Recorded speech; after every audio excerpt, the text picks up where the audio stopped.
तडजोड. सकाळी झोपेतून उठल्यापासून तर झोपेपर्यंत माणसाचं आयुष्य नुसतं धावपळीमध्ये आहे. आणि या धावपळीमध्ये अनेक प्रसंगाला माणसाला सामोरं जावं लागतं. या प्रसंगामध्ये ना माणसाला कोणाची शरणागती हवी असते, ना कोणासोबत वाद हवा असतो. करायचं काय? यावेळेस तडजोड हा एक शब्द, तडजोड हा एक मार्ग माणसाच्या आयुष्याचं परिवर्तन करू शकतो. ते म्हणजे कसं?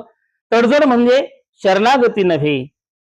एक गोष्ट लक्षात ठेवा, तडजोड म्हणजे शरणागती नव्हे, किंवा तडजोडीनं ना कोणाचं नुकसानही होत नाही, तर आलेल्या अडचणीवरती मात करण्यासाठी वापरलेला एक मार्ग म्हणजे तडजोड आहे. माणसानं आयुष्यामध्ये प्रत्येक प्रसंगाला सामोरं जाताना तडजोड करायला शिकलं पाहिजे, जेणेकरून दुःखाला सामोरं जावं लागणार नाही. रामकृष्ण हरी.